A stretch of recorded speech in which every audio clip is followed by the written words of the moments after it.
Hello, everybody. Welcome to another bonus content here on the Ringside YouTube channel. I am your host for these bonus contents. I've noticed Jose Tabata alongside the very responsible one, Mr. Colin Dodge.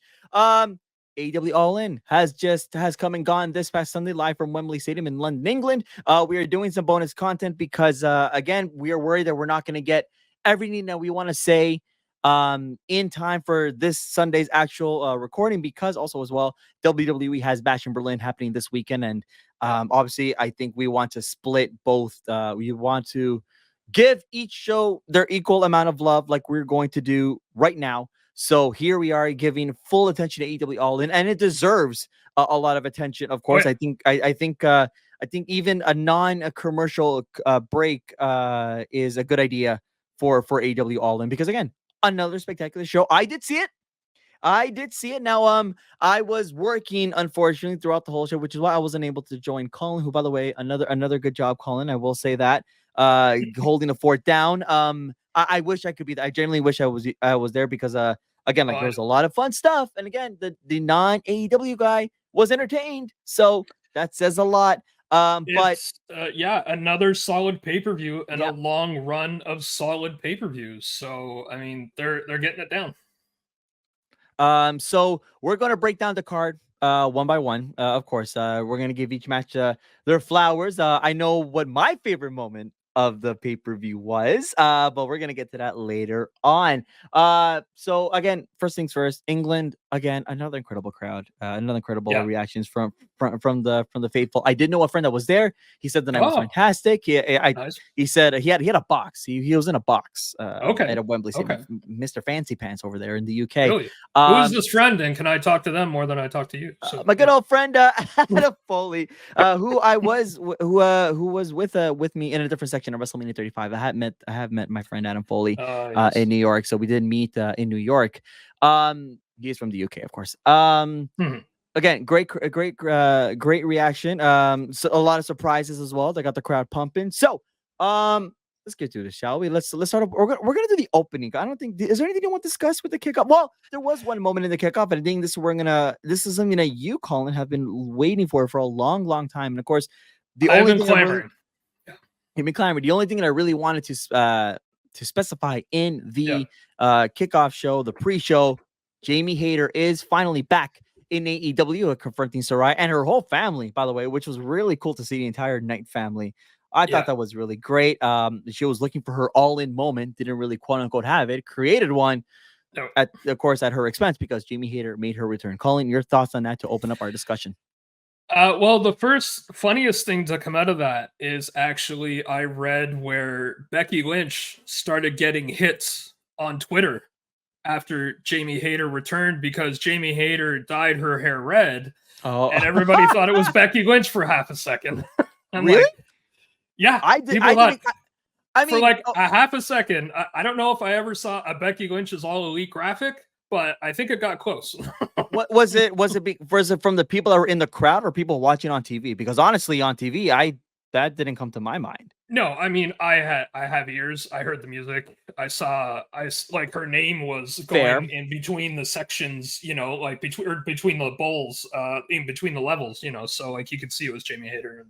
And of course it made sense too, but yeah, it was just, I guess, that half second, but it's Becky Lynch. Like, she's not, yes, Jamie Hayter was blonde when she left, but Becky Lynch is also not the only redhead, but still. But anyway, it was fantastic. I have been waiting this for quite a long time. I figured, like, I've been saying for a little while, the women's division, although picking up, is still a bit lacking, because we have sorely missed Britt Baker and Jamie Hayter. I think we've also missed Julia Hart. I've missed Julia Hart. I mean, talking about brand new, AEW original who is just completely on the right path. She helped make the TBS championship credible, and being in the House of Black and all that kind of thing, switching from, was it Varsity Blues was the movie. I can never remember the name of the tag team that she was from, but those guys are gone. One of them's in Ring of Honor, and I think the other one went to NXT or went to Tryouts or something like that. But anyway, so she went from a cheerleader gimmick. Becky Lynch used to be a cheerleader, wasn't she? Uh Or was not that Charlotte? I can't remember. no, Alexa Bliss, was it not? Oh, right. That was I Alexa. forgot about Alexa. Oh my god. Becky had the unfortunate stereotypical Irish jig character in Yes. NXT. Charlotte was Excuse me. Yes. Yeah. always Charlotte. And Charlotte Char- never really had anything different other than the flair just got aspect. better and better. That's all. Yeah. Right. Yeah. So but it was Bliss who had the cheerleader That's what it gimmick. was. But anyway, so then with House of Black and all that kind of stuff, so I'm waiting for her to come back next. But yeah, Jamie Hayter returning. Looks like she's obviously going to go right into her program with Saraya. Saraya had a very F-bomb laden meltdown in the press conference afterward. It was funny how much she upsets poor Renee, as Renee, because Renee is the MC now of these press conferences. Oh, okay. Okay. Keep everybody in line. I haven't seen a press conference go over 2 hours in quite a long time. So it's usually between an hour and 2 hours. So I mean, it's now been. I mean, it's been labeled as their biggest show of the year, which means this is. yeah. I think it's a. If there was any doubt before, I think it's now all but confirmed. This is their WrestleMania equivalent. This is AEW's WrestleMania, I would say.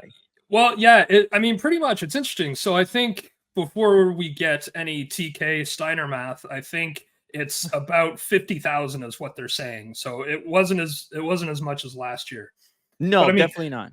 50,000 people is 50,000 people. Like, that's fantastic. Of course. So yeah. I mean, it's great. Now next year, however, though, it's Forbidden Door in the August time slot because All In's going to be in Texas in July. Yeah. So But I still think though that All In will be their WrestleMania. And they were saying on commentary throughout the entire show, this is the biggest show on the AEW calendar year. So I think no matter what, no matter when it is, this is their go-to big show. And again, Globe Life Field next year in Arlington, Texas, the home of the 2023 World Series champion Texas Rangers, will be getting All In next year. So giddy up, Texas. That should be. I mean, if you want to talk about a big wrestling crowd, one of the mecca wrestling places of the planet is Texas. Oh, well. Absolutely. You know what I mean? So they know what they're doing, right? I know there were rumors about AT&T Stadium, the home of the Dallas Cowboys and the home of 2 WrestleManias, 32 and 38. Yep. But I mean, let's face it, obviously 100,000 was going to be in play in terms of numbers. But a lot of people, I know the memes would have been like, oh, they can't do it, blah, blah, blah. And the tribalism stuff acts up again. So I think Globe Life Field is a good happy medium for everybody, at least in AEW. But, and if I'm not mistaken, I think Forbidden Door is supposed to be in Australia too. If not, like no, that is Grand Slam. Is that Grand Slam in February? Oh, that's right. That's February. Yes. You're right. So Australia gets a show. Forbidden Door, next year. Heads over to London. So that's 3 big pay-per-views already booked next year. So yeah, definitely. And again, like good on AEW for continuing the international trend. I mean, I whether you want to say that they're realizing that for WWE that it's working, go ahead. I mean, it's let them expand globally. It should be a lot of fun. I mean, it worked. Obviously, WWE had great success, and I think AEW realized, you know what? I think we can do that as well. Call them a copycat all you want. It's a good idea. I mean, if it works, they're Forbidden Door again with New Japan and a still growing partnership with CMLL as well. That's going to keep getting better. So, I mean, I could see even a Mexico show next year. Who knows? Right. A lot to dissect there. So that was the kickoff that we want to discuss. And of course, we had to discuss AEW's next year because again, they announced a lot of big stuff for 2025. Again, good. Let them keep growing. It's again, let them focus on themselves. So they don't need to worry about anything else. I know in the press conference, you had Tony Khan saying, "Oh, last year Collision, we didn't have the right backstage support." Okay, we like, all right, we get it. There's still those. Not everything has to be explained. You can leave some stuff in the boardroom, Like, It's. I heard that before we get to the maker. I heard that, and I'm going. I think everybody just groaned. We're like, okay, like, great, yes. There's your little shot at Punk. Meanwhile, Punk is in an incredible storyline with Drew McIntyre, and I think Punk really doesn't care about that right now. Well, maybe he does. Who cares? But it doesn't matter. It's in the past. It's not going to change. The past. It's been a year. I mean, and we'll get to the Jack Perry coffin match, because I know there was a key moment in there that I know had a lot of people going, but again, we'll get there when we get there. We open up with the trios ladder match, a four-way trios London ladder match for the AEW World Trios Championship. Pac and Blackpool Combat Club, Claudio Castagnoli and Wheeler Yuta claim the trios tag titles. A fun opener to kick off All In. They defeat the Patriarchy, the Bang Bang Gang, and the House of Black. Fun match. Again, good little. Ladder matches are always a good safe bet to open up big shows like these. Yeah. It works. Get everybody hot, get everybody excited. And I think they did just that. Any other thoughts to add on to that? I don't have too much to say on the ladder match because again, I think it did its job. There's always the concern with AEW about, or at least, well, I'll say my concern, because we have people like Darby Allin on the card. Is he going to, rein it back kind of thing? Like, so how crazy is this match going to get? Well, it was as safe as a ladder match can be, I think. It was great spots. There was nothing where I went, oh my God, how was his neck not broken? Like, none of that. It was really well done spots. There was even one little thing where a spot was coming up and Wheeler Yuta made sure a ladder was flat and out of the way, and then the ref grabbed the ladder. I know that has nothing to do with match. That's behind the scenes. You're not supposed to notice, but I'm like, okay, they know a spot's coming and they're getting stuff out of the way so nobody lands awkwardly on the ladder that's sticking up and gore themselves. I think, right? So I feel like we're in an era of wrestling now, especially with social media. Everybody knows the behind the scenes. Everybody knows that kayfabe's dead, blah, blah, blah, blah. Yeah. For me personally, I would appreciate that. Like even if whether it looks natural or not, whether it looks natural a lot or not, at least, they know they're trying to be as safe as possible for entertainment, and it's still going to be a crazy spot no matter what. So go ahead. Make it safe. Well, and you got a 3-decade fan like me. I've seen the worst things happen in the ring without getting into them. And so I don't want to see that kind of stuff at all. So a little extra somebody being safe, you know what? I enjoy that more. Yeah, go for it. Oh my God, how are they alive? I don't want to do that anymore. So I did not pick Blackpool Combat Club and Pac to win these belts. I did not either. I picked because I thought that's a mixed team. Where's Mox? And does that mean the Lucha Brothers actually are going to WWE? I don't know, because Pac always teams with the Lucha Brothers, right? So I didn't pick them at all. Anyway, I mean, they're all three of those. Well, yeah, even Wheeler, he's not so bad anymore. But those three guys are great. So Wheeler's not as useless as he used to be. All right, let's move it along here. And the next match, I've had some of my friends say they're in the death spot because of a fun ladder match. And honestly, I thank God, and not that I didn't doubt them, but thank God it was an incredible match. Mariah May is your new women's world champion after defeating Timeless Toni Storm. Again, it's when it comes to these big spot matches, obviously everybody's concerned about the next match if the crowd would be just as hype. And I think if you had to put a women's match in this spot between the two, not the match I would have picked 1,000%. Really? Not this early. I personally probably would have put Monet and DMD in that spot only because I think the Timeless Toni Storm story has. I think from the outside looking in. Yeah, I think I would argue that it's definitely one of the more intriguing storylines, intriguing characters in AEW recently. So I think it deserves a bit of a more quote unquote prime time slot later on in the night. But I think the crowd, like, you deserve to have like such a hot crowd for it. Yeah. And I sure you could maybe a casual fan would argue, well, they're not going to get it because the crowd's already dead. But let's see what they can do. And I think they performed incredibly. Was that, correct me if I'm wrong, was that May slapping her own mother? Yeah, I was actually confused by that in the live reaction. I assumed that was Tony's mother, because why would you go and slap somebody's mother?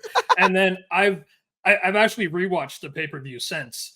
And just, to have the sound louder and not, listening to myself talk. Because I can be annoying sometimes. I don't know why you guys put me on the radio, but here we are. So Steve, you're paying attention. Yeah, I am paying attention. I'm just like, huh? Yeah. So on rewatch, I'm like, wait a minute, Mariah slapped her own mother. I'm like, oh, she is a heel, So I guess if you're gonna slap your own mother, I mean, that's how you do it, right? What a So, heel! What a heel! to your point though earlier, I think this was actually, men or women's, the best match to put after the ladder match. Really? Because this was one of the biggest stories leading into All In. And then when you think about it, you're in Wembley, and this match involves two non-Americans. Not that Americans are bad or non-Americans are bad or good or, that kind of thing, right? We'll get to that later on, by the way, because there is something related to that. That point is brought up later. But so you've got quote-unquote more locals in the ring. And yeah, like this was a match everybody was waiting for it. Now, as for, I think, yes, this was the good time to end it, end the rivalry, at least to this point, for Toni Storm to lose, because I don't think there's much more you could have gotten out of it. Like, there's not more legs after the betrayal. So this is the culmination of the betrayal. Mariah May got her way, kind of thing.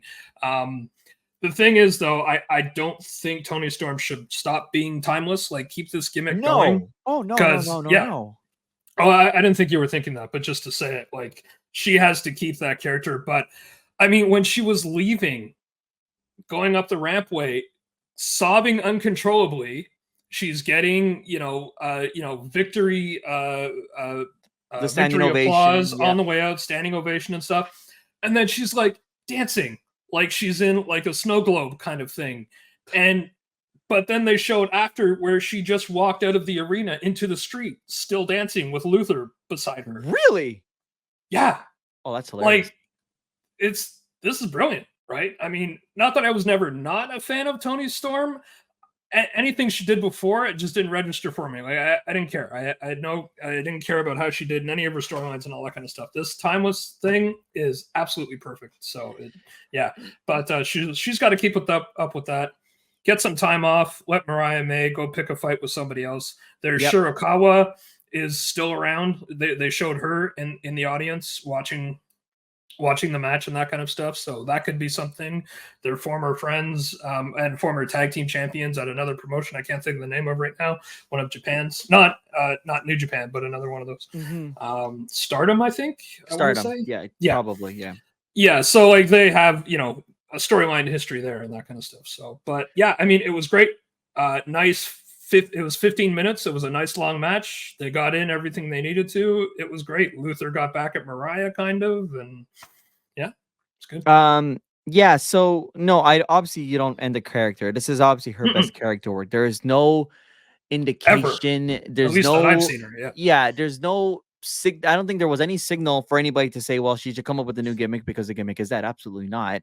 And there's if anybody always some asshat on the internet saying is somebody. Yeah. Second. The standing ovation was 100% deserved. What an incredible run at the end of the day. Like, Toni Storm has finally found her.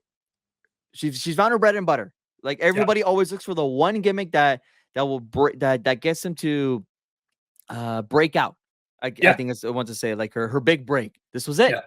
And I think it was all deserved. But the passing of the torch was time. But I think Mariah May definitely was set up to take over at some point, even in the middle of the whole thing. So good on AEW for that. And again, congrats on Toni Storm for an incredible reign, her successes with this character. And yes, probably a break needed. I think when it comes to these kind of big reigns, when she's earned it. Yeah, she's got a month off or something. Yeah. So let her take a little bit of time off, unless she comes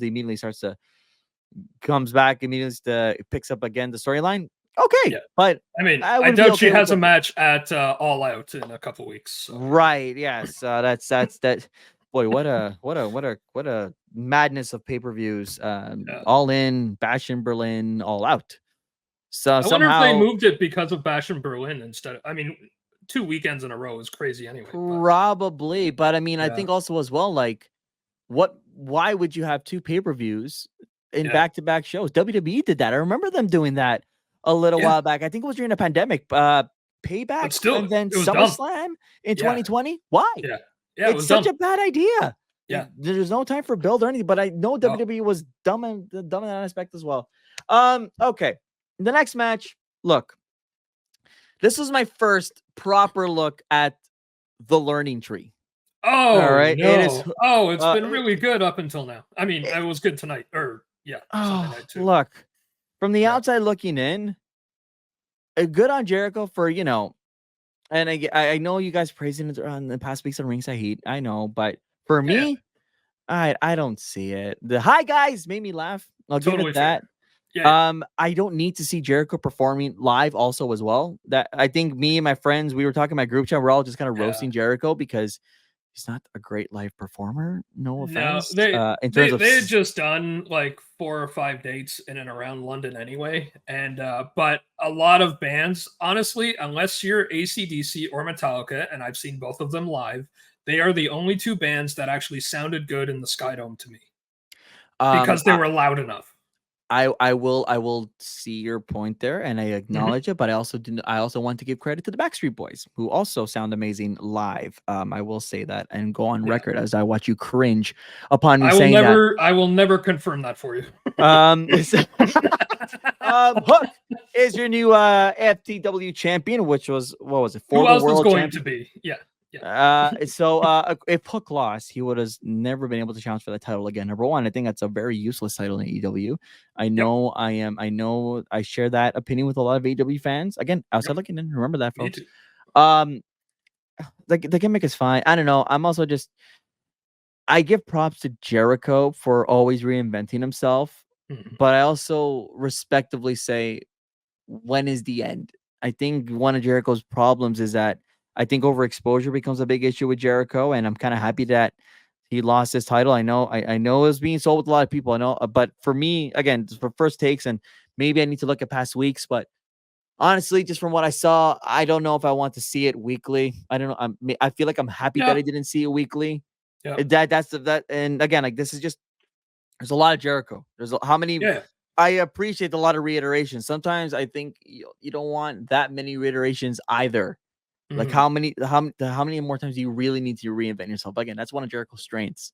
Yep. So it's hard to fault to that. But the match was what it was. Cool to see Taz get a moment with his kid with a double Taz mission. I thought that Yeah. was really cool. That was very cool. I'm glad his And knees are good enough now that he could do that because he's recently had knee surgery and stuff too, right? I So I yeah. also love Yeah. that. I think it's kind of funny, you see all the back, the back interference, and Taz was saying, you know what, screw this, I can do this too. And you're like, I think Yeah. even like when you're like from somebody, I guess, dumb watching it, be like, yeah, of course you got to go do that. That makes a lot of sense. It's your kid.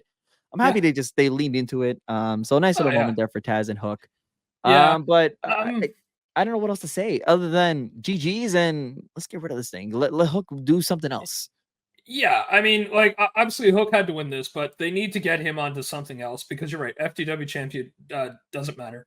The thing with Jericho though is this is how he's helping the other talent, like all the different factions he's It's had so true. far, It's true. all that stuff with Daniel Garcia, MJF at the very beginning, all that kind of thing. Like this was them getting time with Jericho and see if anything works, and hopefully they learn something from him and that kind of stuff. And you get a little spotlight time because you're with Jericho. So I'll never have a problem with that.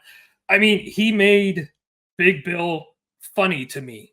I was interested Which and is happy to see Big Bill. surprising considering the up and down career he's had as of to now. But did you notice they were cheering for him like it was Hater's return? They love him in London. I don't know why. I haven't looked it up yet, but that's what even the announcers were saying. Like he was getting more cheers than Jericho. Look, that's like if you go from the perspective of yes, Jericho helps out the younger talent, quote unquote younger talent. Yeah, job well done. Yeah, congratulations. That being said, when it comes to the leader of the faction and the whole Jericho character, focus. I think in this situation, your focus should also be on Jericho. Jericho should be getting louder cheers. That's not a good thing. I think in the grander scheme of things, but I also think with Big Bill or as I know him, Big Cass, for WWE in 2016, I think the potential was always there. I know he went through a rough patch after the WWE release or like the whole thing with Enzo, but I think I saw the shades of that in that early tag team run with Enzo, saying this guy has a potential for him to finally get there with the help of Jericho. Good on him, and I think the cheers were definitely deserved because I think deep down there was always something there. So good on him. Whether could be, whether they build on it, we'll see. But I think credit was finally given. So good on so good on him, honestly. Yeah. One last thing with Jericho, he should do what he was doing in WWE. Is he would show up for 4 to 5 months to do a storyline, like him and Kevin Owens and all that kind of stuff. Sure. Show up 4 to 5 months, do a storyline, and then be gone 4 to 5 months, and then that will make it easier for him to keep up, the face or the cheers or reactions that he wants to get. Because step away for a bit, then awesome, Jericho's back. That probably. Kind of yeah, I think that's right. I know I've said in recent months with some other friends, and I think with you guys as well, that I'm also okay if I don't see Jericho that often. I don't need to see Jericho that often. I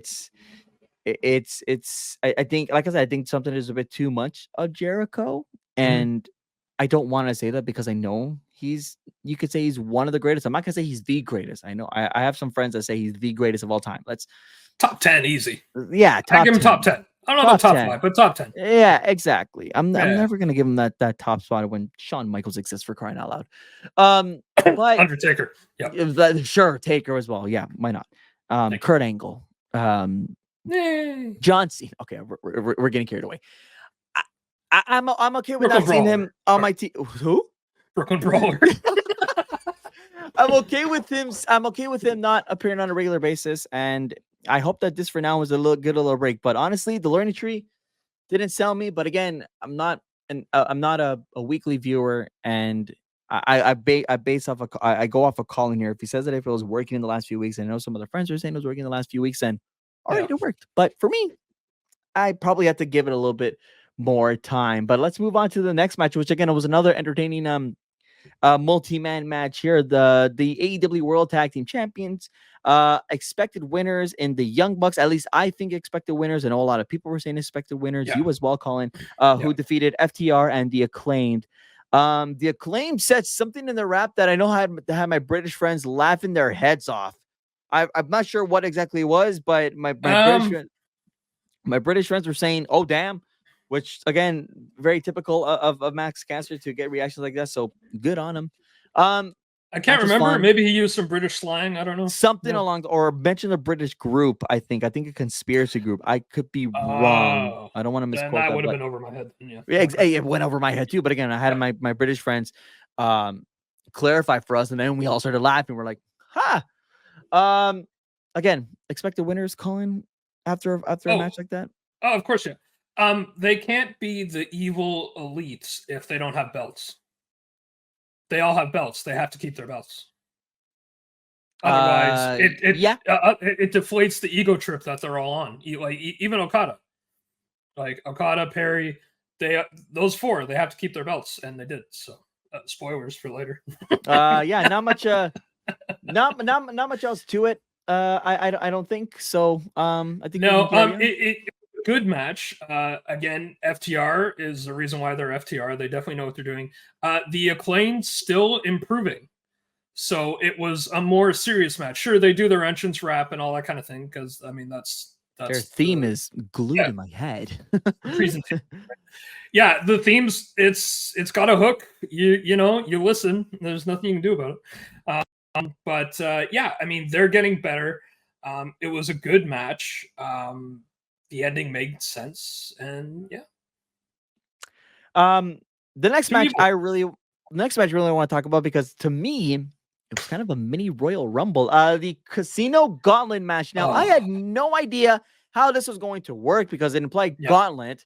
So I thought, maybe Orange Cassidy starts it off, which he did, and then Mr. Bean entrance, by the way. Fantastic. There's a lot of Easter eggs in this match, I have to say. Or a lot of moments in this match, I should say. Right call. And then Okada was a surprise entrant, comes out second, which was entertaining. From there, I thought that pinfall. The next guy comes in and we carry on from there That's until the what I very thought. end. Well, Exactly what I think. That's what I told you. Yeah. Yeah. So.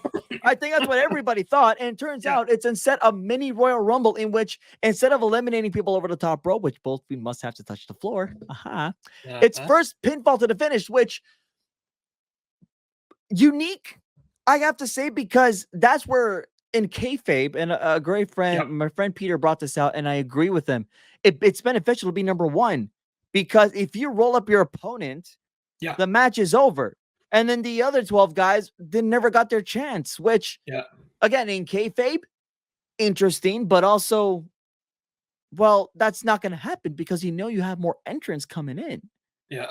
So see, this is where I think you have to pay attention to Stan Lee's rule about comic books. You have to remember that every comic book is somebody's first comic book. So every match is somebody's first match. So the rules of this casino gauntlet should have been in a graphic before it started. Yes. Yeah. It 1,000%. Been talked about all week.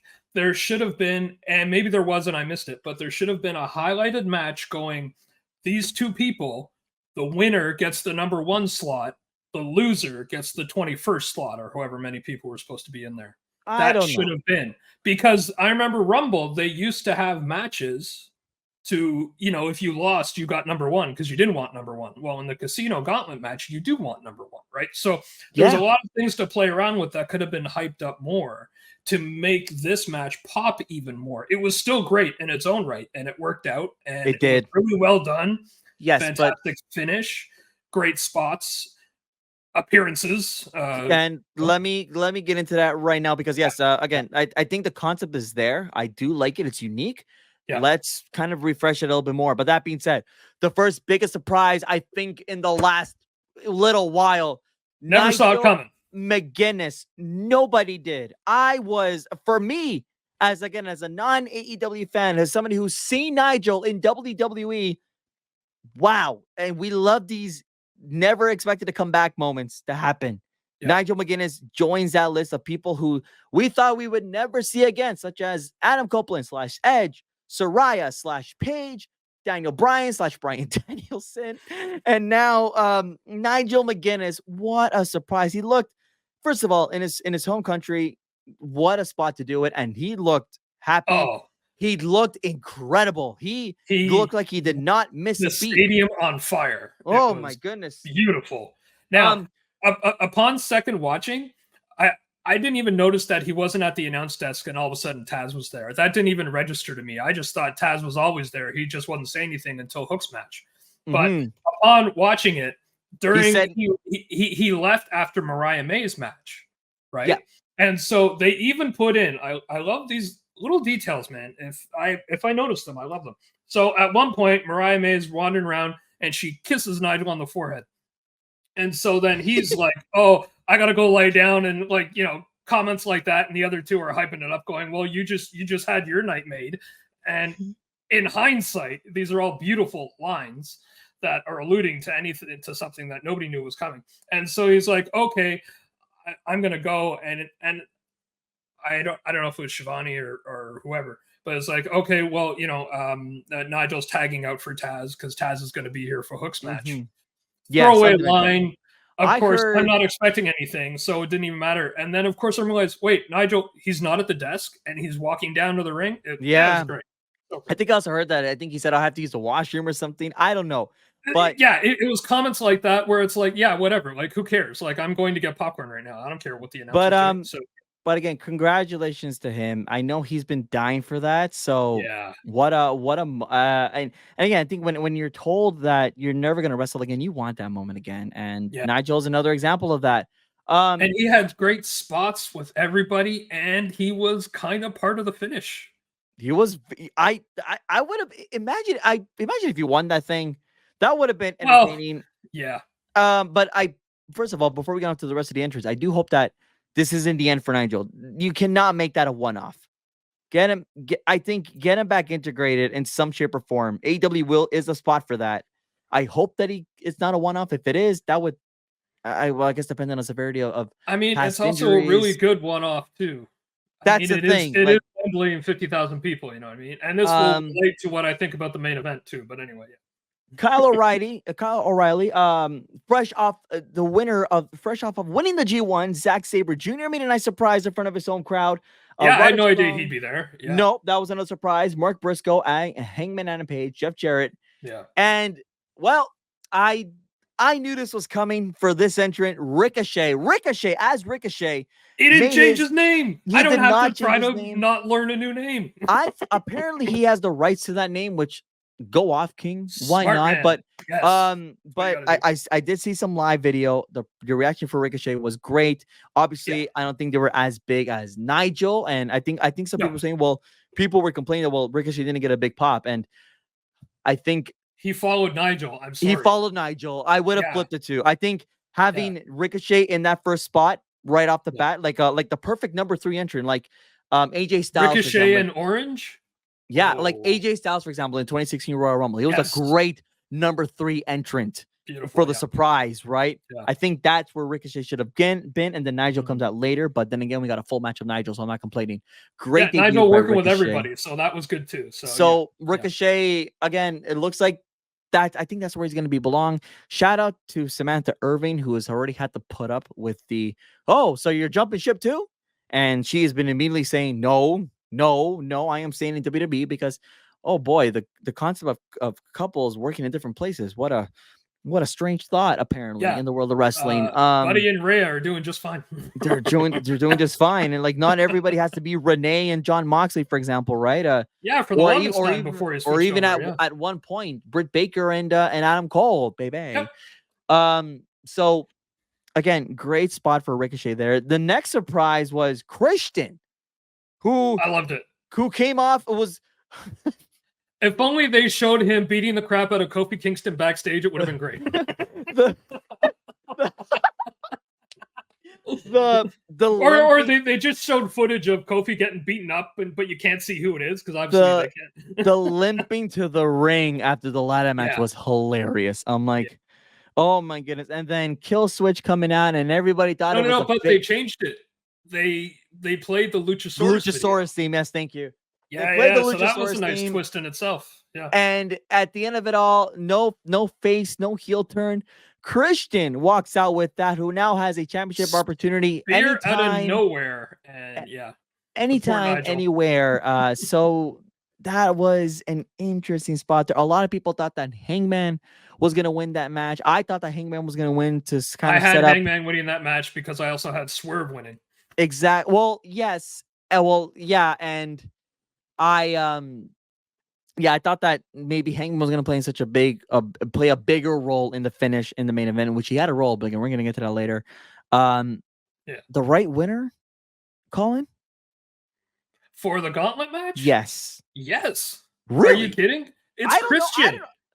He lost the trios belts, and then he comes back and he's like, whatever, now I'm going to get my championship.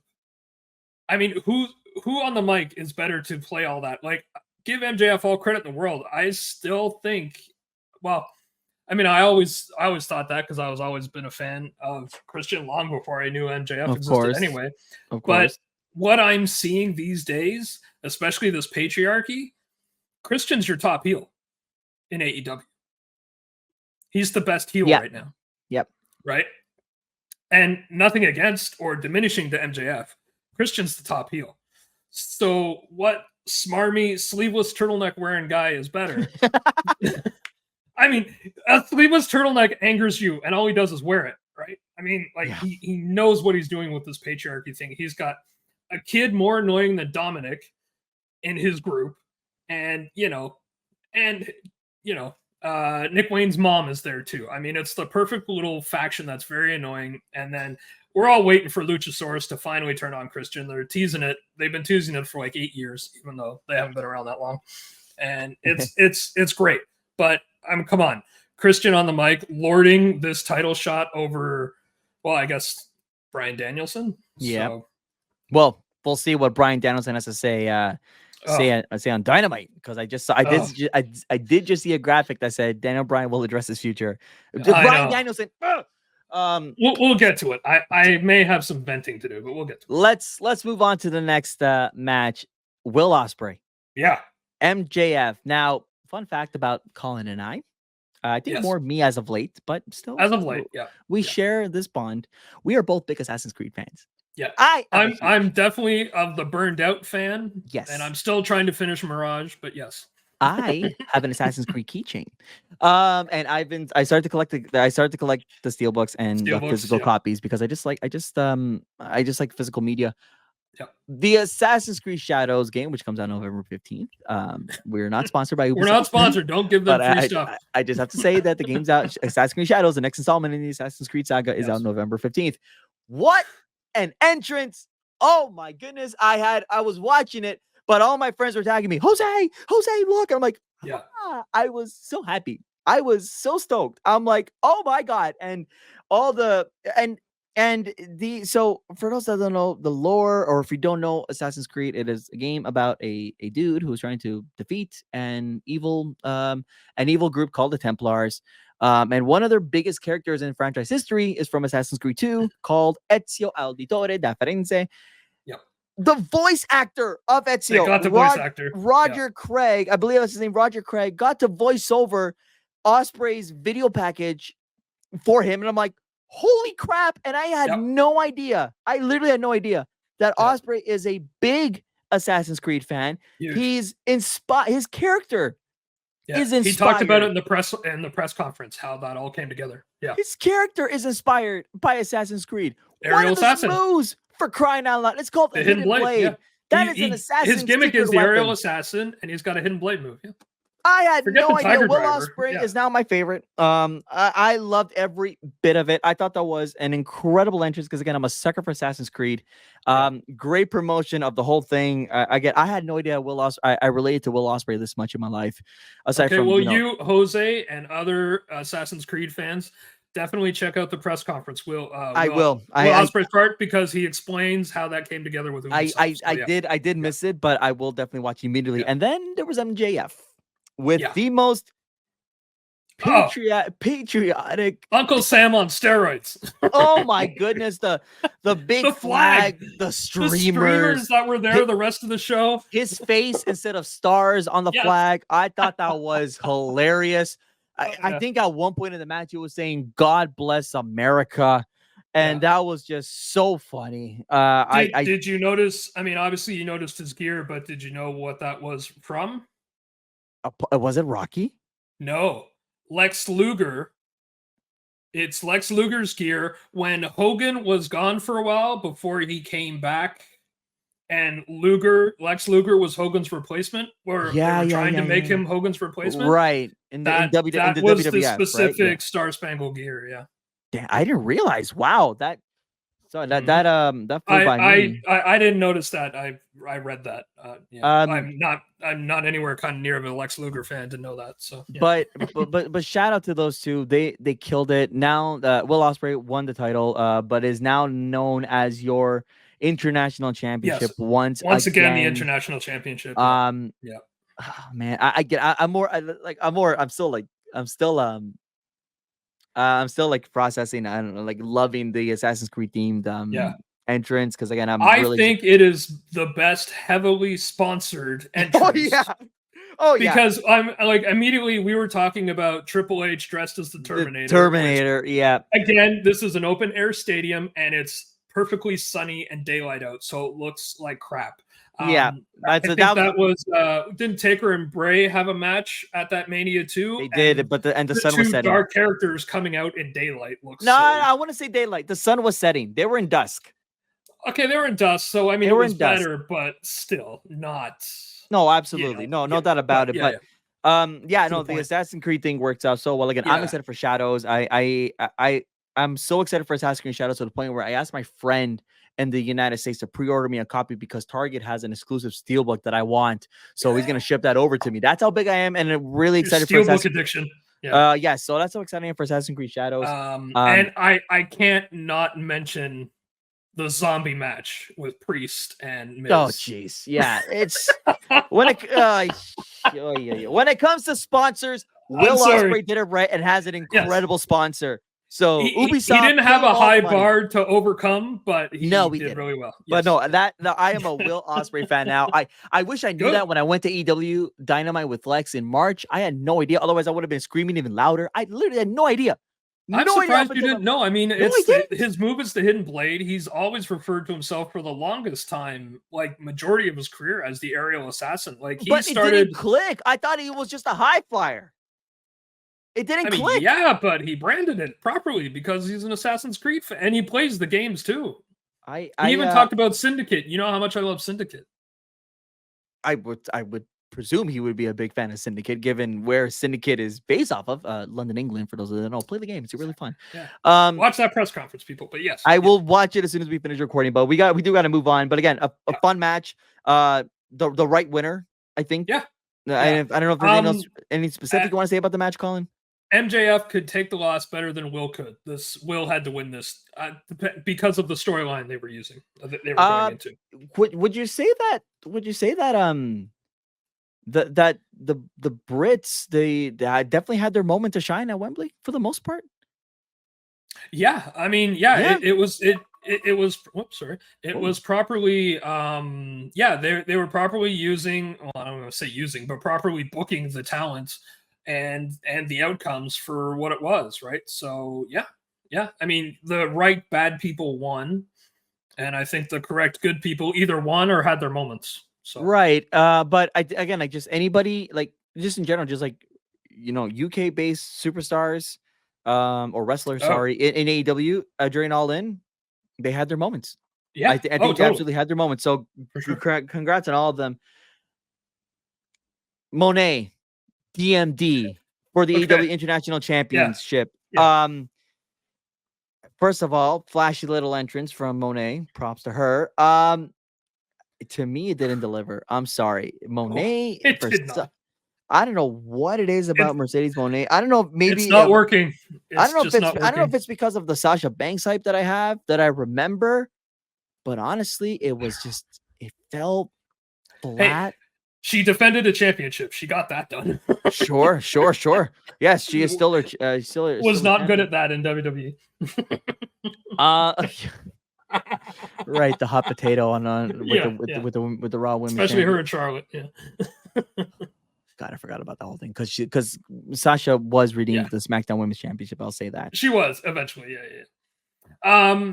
I did see one comment where like coming off. Okay, so you said like Mariah May, Toni Storm was a tough spot because of after the ladder match. Well, this is even tougher after. I think looking back, I think you're right. Yep. The thing is, though, everybody is still hot. We're coming to the end of the pay-per-view now. London is having a fantastic time. Oh, like, I know. They should always be in London for even if it doesn't have to be Wembley, but I should always be in London. Like they have great Cardiff shows, all that kind of stuff. Anyway, the comment I saw was one of the hottest crowds AEW's ever seen, and Mercedes Moné cooled them down. Cooled them right down. It's true. I'm like, oh, poor Britt Baker. And I thought, I don't know, like maybe they got tired out with Will and Ospreay and everything beforehand, which is completely fair. But these two, and honestly, I just don't. The whole Mercedes Moné thing hasn't been working for me from the get-go anyway. Right. I'm very disturbed by the chant in the theme song. Let people figure that out for themselves. Like, how dumb do you think the fans are? You have to tell them what the chant is. Tell them what the chant is through promos, not in the theme music. It's really, I hate it. It's cringy. I'm surprised how much it bothers me, but I'm like, no. Give the fans some credit. They will tell you what the chant is, but just to go to know this is how you have to adore me. I don't know why it's bothering me so much because I mean I have nothing against Mercedes Moné, Sasha Banks. But I'm like, yeah. So the gimmick hasn't worked. It's been better now that she's definitely full heel and she's got a hench person, and all that kind of stuff. So she's doing the proper heel things. But yeah, I don't think Britt Baker's return possibly hit as hard or as big as they wanted either. And I think maybe even for you because you were so excited to see Britt Baker come back. I was very excited, but then again. Mercedes Moné cooled it off for me because she went in with Mercedes Moné, and I'm like, Britt Baker and Toni Storm would be fantastic. But I know she was already busy with Mariah. But yeah, that was the bigger storyline for Tony. Yeah. I also do want to give props to the AEW production team for not sending enough pyro by the stage because the corgis were in the carriage. Thank goodness. I didn't even think of that. Yeah. No. Oh, right. Yeah. That was my first thought. Once I saw the corgis, beautiful corgis, by the way, little adorable little puppers. I'm like, hey, they got a corgi. Oh, there's 2 corgis. Oh, there's 3 corgis. There's like, 3 how many corgis they got in there. Yeah. But the whole time I was like, don't set up pyro because I remember Pharaoh was terrified.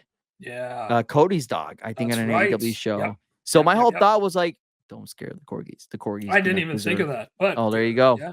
Good looking out. Yeah. I love dogs. All right. I mean, it was correct. Mercedes retained because that completely deflates her whole debut and win and all that kind of stuff, right? So she's the heel. She needs the championship. Simple as that. So.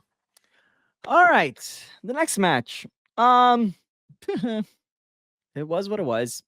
I'm not gonna say it was crazy spectacular match. Jack Perry retaining the TNT Championship against Darby Allin. Yep. It was only 10 minutes, and I was so happy. They didn't have it go on forever and ever. They got gruesome with it, as we expected. But not even as gruesome as they usually get. So even that wasn't as bad. But you have to keep in mind that they returned to the scene of the crime from last year when it comes to CM Punk, the real glass. The glass. I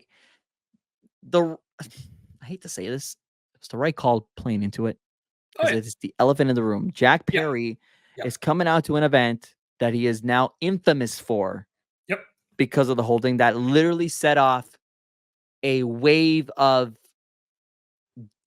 different timelines with the wrestling industry. It's unfortunately going to go down as one of the most infamous, impactful moments in wrestling Only history. The TVA can fix what happened. Yes. Yes, if you're a big Loki or Marvel fan, that's exactly or what Deadpool and Wolverine fan. Yes, that's exactly what I had in mind. They had to play along with it. It was a good call. That was the right call. Yep.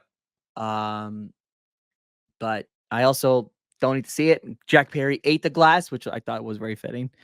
Whether it was real glass or not, regardless, the fact that he ate it was hilarious. Yeah. Honestly, my highlight was what happened after. Ready to set Darby Allin on fire, which, to be honest, had it not been for the save, I expect they would have done it anyway. Because it was a callback to the blood and guts or whatever that match was. Absolutely. Right. So that's all it was. Sting made a surprise appearance. Good old Sting. That was fun. That was cool after his retirement to help save his good old buddy. Yeah. And it wasn't upsetting. It doesn't ruin his retirement or anything like that.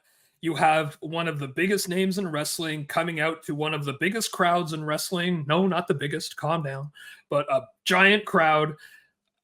Everybody wins. And it made sense. Sting comes back to save his little buddy. So, yeah, no problem at all. Tony Schiavone got to warm up the pipes and scream, "It's Sting," one more time. Nothing wrong with any of that. Nope. So good times. That'll work. So again, match was what it was. It wasn't too long. That's all I'm glad about. It wasn't too long. And again, he's part of the evil faction. They have to keep their belts. Yep. Darby will be fine. Well, with that being said, it's time to focus on our main event of the evening. Swerve Strickland, Bryan Danielson. Both of us had Swerve Strickland winning this match. Phenomenal match, by the way. Love the match. Loved it. And it's more false finishes than I think that I would have liked, but the false finishes. I think that's a problem across like all wrestling. It is, but yeah. The false finishes worked again. Like they still made. I think they had maybe one or two extra. Yeah. False finishes. Like I think there were times where like, okay, this is going to Swerve, for example, the kickouts, and then the Hangman interference. That's where Hangman finally played a role. Again, I thought winning the casino ladder match, it's a casino gauntlet match, I thought would have made sense for him, and he didn't win it, but still found a way to get involved in there. Bryan Danielson found a way to capitalize. That was a kick out as well. Yeah. So a lot of, again, intense, heart-stopping moments, but with the career on the line and then a surprising twist, which to I think a lot of people, I know some people are very happy with the result. Bryan Danielson is your new AEW World Champion, which I Yeah. cannot believe they did that. Only because of the contract situation. Again, this is where my non-kayfabe eyes came into play there.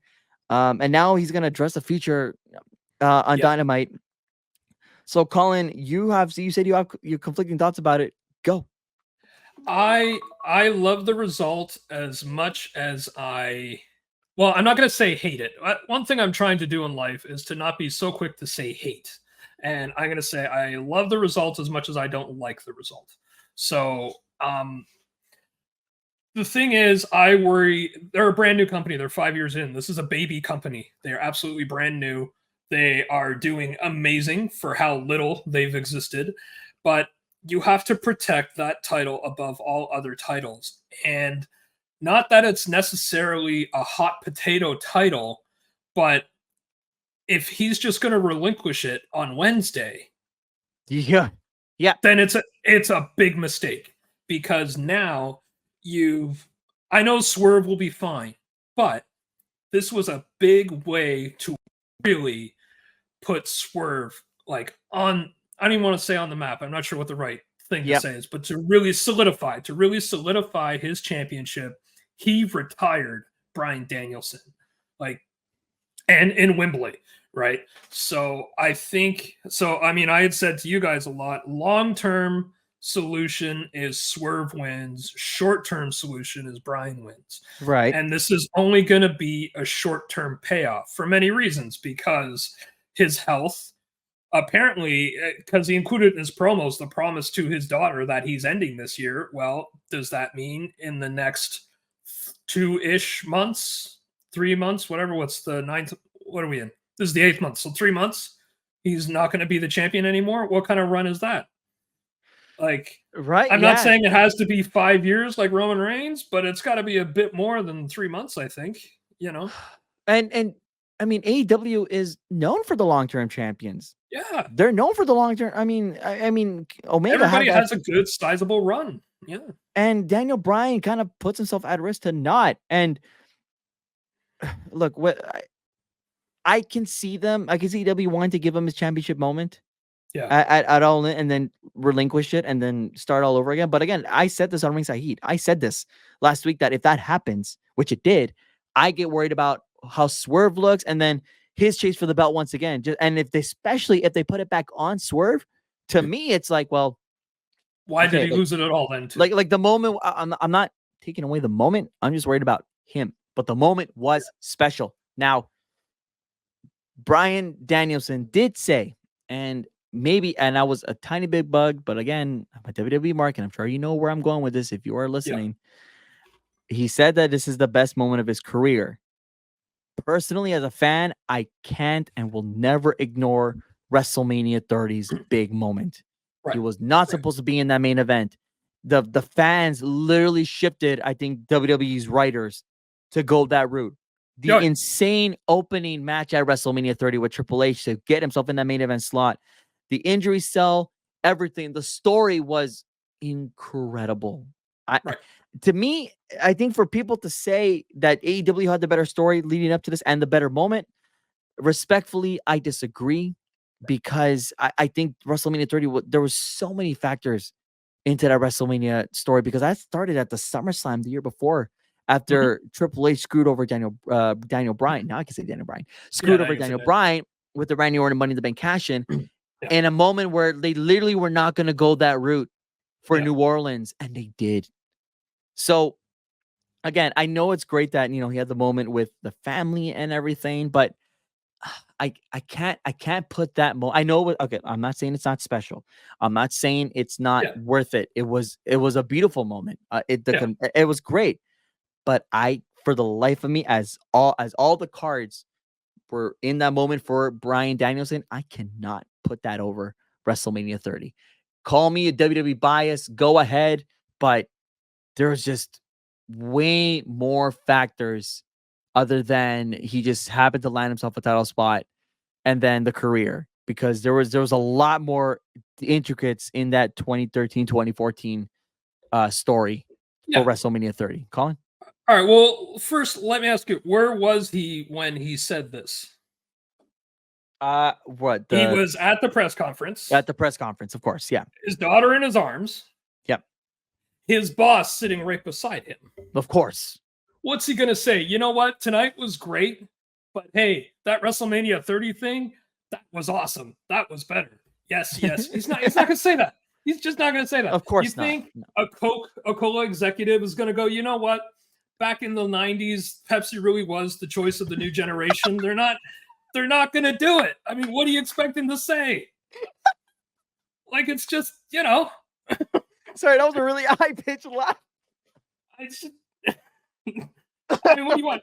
You toe the line when you work somewhere. It's true. No, it's true. And no, of course. Yeah. Absolutely. Of course. And again, the family was there December. And this time there are two kids. Like, yes, the moment is special. I'm not taking away when I say this. If it is his favorite moment, amazing. That's great. How can I argue against that, right? A man's own personal feelings. But from a objective standpoint, if you want to call it, I think an objective is not, I'm not saying, I think an objective standpoint, I personally, I would pick WrestleMania 30 because again, there was a lot of factors and that was already an emotional WrestleMania on its own with it turned emotional after the Undertaker lost his streak, right? Daniel Bryan woke that crowd up again. I know, but with that WrestleMania, right? Like everybody was already stunned. It was already such a shocking WrestleMania. Yeah. And then Daniel Bryan woke that crowd because that crowd was dead after that moment. I'm sorry, Colin. I have to bring it up. The crowd was dead. The women's match, the right after, nobody cared about it because even commentary. I don't remember what it was. I don't care. Yeah. even commentary was still talking about the Undertaker with that moment during the women's match with AJ Lee and the rest of the women's roster. So it was I can't remember what it was, but again, it goes to show you like how insane like that Undertaker moment was, and and let's face it, was going to basically stole the night with that shocking moment. But then Daniel Bryan did his thing. They put the titles on Daniel Bryan. The submission moment, everybody woke up as if it was a start of that WrestleMania. Daniel Bryan, I think, somehow overcame an impossible task that suddenly came about him at that WrestleMania with Taker. Because now Daniel Bryan all of a sudden has to now follow up that shocking moment, which we still talk about to this day. And he did it. And that WrestleMania was left on such a strong note. And to me, that's where I think I would put WrestleMania 30 in easily my top 10 list, maybe top 5. But it was such a big, impactful moment. But again, that's my personal opinion. I am not taking away, nor would I ever want to take away what Bryan Danielson says, whether beside his boss or not, it probably is, and got great on him because that was also an incredible finish to a pay-per-view. The crowd was so into it. It was spectacular. So, and his kid trying to take the confetti, going to business for himself. What a selfish little kid. He's got a wrestling future ahead of him. The match was spectacular. The moment was spectacular. What a pay-per-view. I'm saying that as a non-AEW guy. What a pay-per-view. Yeah. Well, and that's the best part. You don't have to agree with him. You can have your favorite moment and it be different than his because you're an intelligent person and you like what you like, and it's okay. Exactly. Absolutely. So, Colin, out of 5 stars, by the good old ways of Mr. Meltzer, your star rating for All In 2024. Well, first and foremost, it honestly doesn't matter what I think or Meltzer thinks or really anybody else. What matters is if I enjoyed it because I liked it, and if you enjoyed it because you like or didn't like stuff, and that's with everybody else who's watching and listening to this. If you liked it, you liked it. Good. I can't give it perfect marks because, Mercedes Moné and Hangman Page is still around and he annoys me. And so there's all those kind of things. But I guess 4 to 5, near perfect. The only pay-per-view I think was absolutely perfect, and I still stand to this, is WrestleMania 17 X7. Of course. No doubt. Right. So that's my 5 out of 5 if you want to put I'm actually gonna give this 4.5. I thought it was entertaining throughout the whole night. Again, okay, if we want to do halves, then yeah, I can do 4.5 too. But yeah, it's just not perfect, but pretty damn close. Monet aside, I mean, everybody delivered. You had your great moments. You had the moments that sprinkled in. This worked. Now here's the question for you, because I did miss last year. Which All In event do you prefer? Last year's or this year's? This one was more solid in terms of the entire show coming together. Like even with Mercedes and Britt, it wasn't a bad match at all. It was just flat. That's all. It was just a flat match, but nothing against their performance. It was a really good match. I mean, Britt doesn't look like she lost a day, and Mercedes May could always wrestle. That's never been a question of her wrestling ability, right? So yeah, it was just flat. So if that's the worst thing that happened that night, that's a damn good pay-per-view. So. Well, on that note, I think we will cap it off there. Colin, thank you for joining. Although it's gonna suck. Colin, thank you for doing it. Folks, we will see you all this weekend for another episode of Ringside Heat. We did take a break this past weekend, but we do have our Batch in Berlin review coming up, because the pay-per-view is happening this Saturday live from Berlin, Germany. So we will see you all there. But for now, this is Colin Dodge. You can follow him at Risen72 on all social medias. And I'm Jose Tabuada. You can find me on social media at Tabuada93. We will see you all on the next one. Take care, everybody. See ya.